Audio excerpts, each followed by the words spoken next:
Hi ನಮಸ್ಕಾರ. ನಾನಿದ್ದೀನಿ ಇವತ್ತು ಶ್ರೀರಂಗಪಟ್ಟಣ ಮೈಸೂರು ನಡುವೆ ಇರತಕ್ಕಂತ ಈ ವಿಂಟೇಜ್ ಕಾರ್ ಮ್ಯೂಸಿಯಂ ಪಯಣ.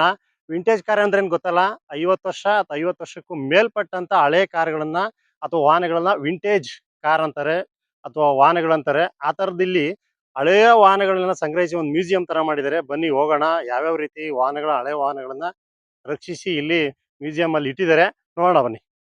ಇದ್ ನೋಡಿ, ಆಸ್ಟಿನ್ ಆರ್ಲೆ ಅಂತ 1938ರಲ್ಲಿ ಈ ಕಾರು ಹೇಗಿತ್ತು. ಇದು Rolls Royce car, Rolls Royce 20.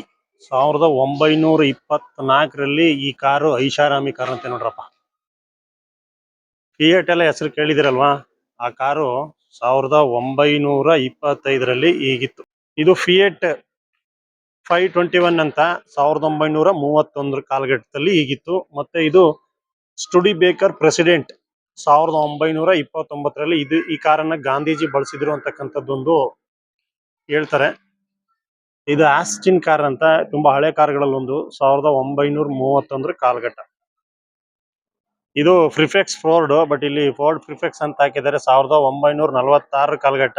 Kuvempu ಅವರು ಮೊದಲ ಬಾರಿಗೆ ಇದೇ ಕಾರನ್ನ ಕೊಂಡ್ಕೊಂಡಿದ್ರು, ಪ್ರಿಫೆಕ್ಸ್ ಫೋರ್ಡ್ ಅಂತ. ಅದು ಓದಿದ್ದೀನಿ ಅದ್ರ ಬಗ್ಗೆ, ಇದೇ ಕಾರ್ ಅಂತ ನನ್ಗನ್ಸುತ್ತದು. ಮೋರಿಸ್ ಕಾರ್ ಇದು 1947 ಕಾಲಘಟ್ಟದಲ್ಲಿ ಈಗಿತ್ತಿದು.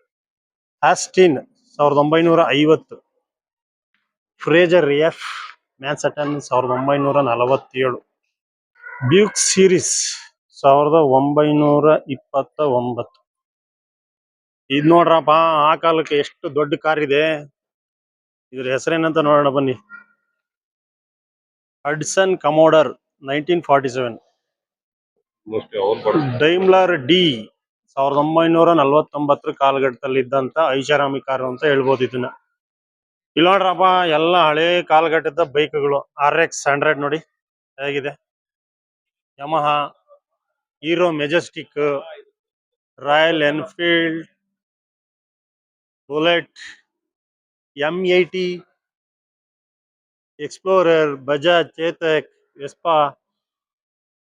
SD. 1957 ಹಿನ್ಮ್ಯಾನ್ ಮಿಂಕ್ಸ್. 1947 ಸಿಟ್ರೋನ್ ಟ್ಯಾಕ್ಸನ್ ಅವೆಂತ್. 1952 ಹಿಂದೂಸ್ತಾನ್ 14. ನಮ್ ಕಾಲಘಟ್ಟದಲ್ಲಿ ಇದ್ದಂತ, ನಾವು ನೋಡಿದಾಗ ಹೊಸ ಕಾರ್ ಅನಿಸ್ತಿತ್ತಲ್ಲ, ಅದು 1961 ಹಿಂದೂಸ್ತಾನ್ ಅಂಬಾಸಿಡರ್ ಮಾರ್ಕ್ 1.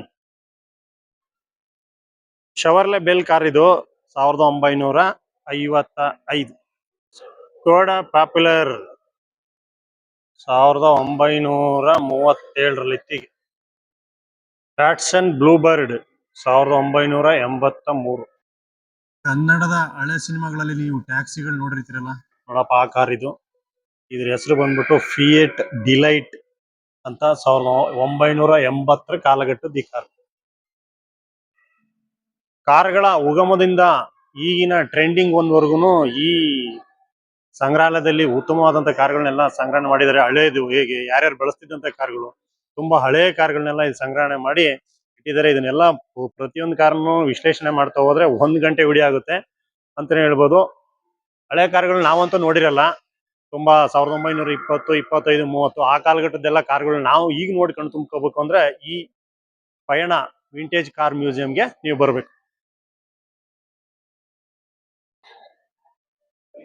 ಮೆಟಡೋರ್ ಹೆಸರು ಕೇಳಿರೇನಪ್ಪ. ಈ ಮೆಟಡೋರ್ ಅಲ್ಲಿ ನಮ್ಗೆ ನಮ್ಮ ಪ್ರೈಮರಿ ಸ್ಕೂಲಲ್ಲಿ ನಮ್ಮ ಶಿಕ್ಷಕರಾದಂತ ಗಂಗಾಧರ್ ಅವರು ಇಂಥ ಒಂದು ಮೆಟಡೋರ್ ಅಲ್ಲಿ ನಮ್ಗೆ ಟೂರ್ ಕರ್ಕೊಂಡು ಹೋಗಿದ್ರು. ಆ ನೆನಪು ಇವತ್ತಿಗೂ ಈ ನೋಡಿದ ತಕ್ಷಣ ನಮ್ಗೆ ಕಾಡ್ತಾ ಇದೆ. ಇದು ಕಾರ್ ಮ್ಯೂಸಿಯಂ ಮಾತ್ರ ಅಲ್ಲ, ಗೃಹೋಪಯೋಗಿ ವಸ್ತುಗಳನ್ನ ಹಿಂದೆ ಬಳಕೆ ಮಾಡ್ತಕ್ಕಂಥ ಸಾಧನಗಳನ್ನ ಎಲ್ಲ ಇಲ್ಲಿ, ಹಳೆ ವಸ್ತುಗಳನ್ನು ಕೂಡ ಇಲ್ಲಿ ಸಂಗ್ರಹಣೆ ಮಾಡಿದ್ದಾರೆ. ಅವನ್ನು ಕೂಡ ನಾವು ನೋಡ್ಬೋದು ಇಲ್ಲಿ. ಜೈಮುನಿ ಮಹಾಭಾರತ ಏನು ಹಳೆ ಇದು ಹಸ್ತಪ್ರತಿ ಅನ್ಸುತ್ತೆ ನೋಡಪ್ಪ, ಅದನ್ನು ಕೂಡ ಇಲ್ಲಿ ಸಂಗ್ರಹ ಮಾಡಿಟ್ಟಿದ್ದಾರೆ. ಹಳೆ ಕಾಗದ ಪತ್ರಗಳು, ಹಳೆ ಪತ್ರಿಕೆಗಳು, ತುಂಬಾ ಪುರಾತನವಾದ ವಸ್ತುಗಳು ಏನೇನಿದೆಯೋ ಅದೆಲ್ಲ ಇಲ್ಲಿ ಸಾಕಷ್ಟು ಸಂಗ್ರಹ ಮಾಡಿಟ್ಟಿದ್ದಾರೆ. ಹಳೆ ಕಾಲದ ಗ್ರಾಮೋಫೋನು, ಹಳೆ ಸಿನಿಮಾ ಥಿಯೇಟರ್ಗಳಲ್ಲಿ, ಟೆಂಟ್ಗಳಲ್ಲಿ ಬಳಸ್ತಿದ್ದಂತ ಸಿನಿಮಾ ಪ್ರೊಜೆಕ್ಟರ್ಗಳು. ಒಳಗಡೆ ಹೋಗಿ ಸಂಗ್ರಹಣೆ ಮಾಡಿರ್ತಕ್ಕಂಥ ಎಲ್ಲ ಹಳೆ ಕಾರ್ಗಳನ್ನ ಮತ್ತೆ ಇತ್ತೀಚಿನ ನವೀನ ಮಾದರಿಯ ಕಾರ್ಗಳನ್ನ ನೋಡ್ಕೊಂಡ್ ಬಂದ್ವಿ. ಒಂಥರ ಚೆನ್ನಾಗಿದೆ. ಹಳೆಯ ಕಾರ್ಗಳನ್ನ ಯಾರ್ಯಾರು ಸಂಗ್ರಹ ಮಾಡ್ಕೊಂಡಿದ್ರಲ್ಲ ಅವರಿಂದ ಎಲ್ಲ ಸಂಗ್ರಹಿಸಿ ಈ ಧರ್ಮಸ್ಥಳದ ಶ್ರೀ ವೀರೇಂದ್ರ ಹೆಗ್ಗಡೆ ಅವರು ಇಲ್ಲಿ ಒಂದ್ ರೀತಿ ಮ್ಯೂಸಿಯಂ ಮಾಡಿರೋದು ತುಂಬಾ ಒಳ್ಳೆ ಕೆಲಸ. ಹಳೆ ಕಾರ್ಗಳನ್ನ ಎಲ್ಲರೂ ನೋಡಕ್ಕಾಗಿರಲ್ಲ, ಈ ಮ್ಯೂಸಿಯಂ ಅಲ್ಲಿ ನಾವು ನೋಡ್ಬೋದು. ಅಂತ ಒಂದು ವ್ಯವಸ್ಥೆ ಮತ್ತು ಒಂದು ವೇದಿಕೆಯನ್ನ ಕಲ್ಪಿಸಿಕೊಟ್ಟಿರ್ತಕ್ಕಂಥ ಈ ಶ್ರೀ ವೀರೇಂದ್ರ ಹೆಗ್ಗಡೆ ಅವರ ಒಂದು ಕಾರ್ಯ ಮೆಚ್ಚುವಂತದ್ದು ಅಂತ ಹೇಳ್ತಾ ಇವತ್ತಿನ ವಿಡಿಯೋನ ಮುಗಿಸ್ತೀನಿ. ಮುಂದಿನ ವಿಡಿಯೋದಲ್ಲಿ ಸಿಗ್ತೀನಿ. ನಮಸ್ಕಾರ.